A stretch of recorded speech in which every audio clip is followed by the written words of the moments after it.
This video focuses then in a third-party audit, if an organization has a major non-conformity raised against them, what happens next? So let's put ourselves in that situation then. I'm an organization and we've just had a third-party audit, and unfortunately, or fortunately, we've had a major non-conformity raised. What happens next? What happens to my certificate? And what, as a company, do I have to do in terms of response? Right. So the first thing that's going to happen at the closing meeting, you're going to go and enter the decertification process. Right. Okay. Yeah. And what does it in reality? What does that mean? So, as Devin said, it's a process that manages the certificate during the next time scale. So in the case of a major non-conformity, the decertification process would mandate that your certificate was suspended. So your certificate... And that sounds quite severe. Well, in a way it is, although the certificate is still what's known as valid in Iatf terms, but it's in this state of suspension, which is a temporary state. Right. And would my customers know about that? About the suspension? Or only depending on who my customers were? The IATF, if you're supplying an IATF OEM, then they would, through the IATF database, be advised of one of their suppliers going into suspension. But it wouldn't mean I stop shipping product today? No. Okay, so I can carry on shipping product. If I'm supplying to the likes of a non-IATF OEM member, maybe I'm supplying Toyota, Kia, would they know about my certificate? No. Right. Okay. Unless you told them. It sounds severe then, but actually I'm still going to continue to trade in the normal way. Yes. What has to happen then? My certificate's in suspension. Yeah. What do I have to provide the certification body?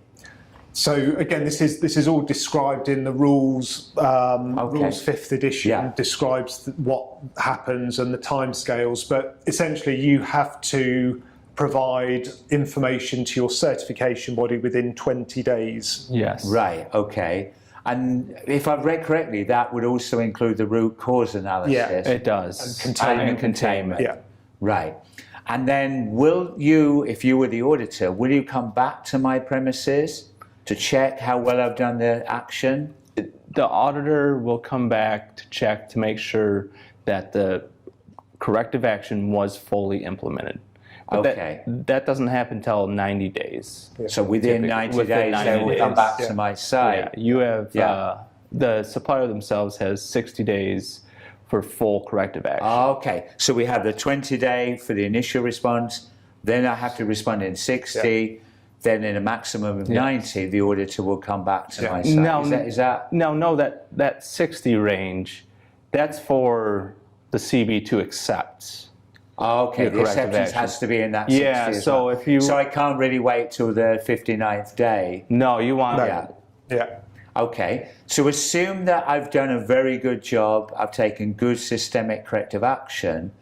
What happens to my certificate status? So they'll, if they come back and do the on-site special audit, if they conclude you've done a great job at managing that non-conformity and implementing effective corrective action, then the certification body will reinstate your certificate and it will move from suspended to back to issued status. And if I'm lazy and I don't take effective corrective action, is there any consequences? Yeah, at that point your certificate will be withdrawn.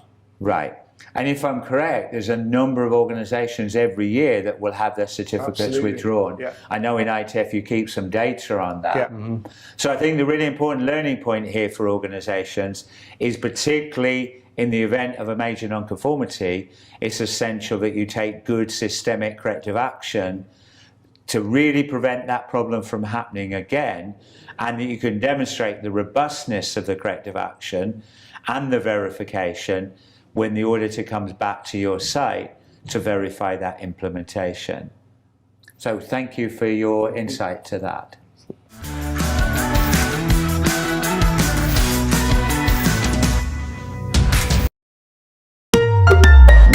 KMR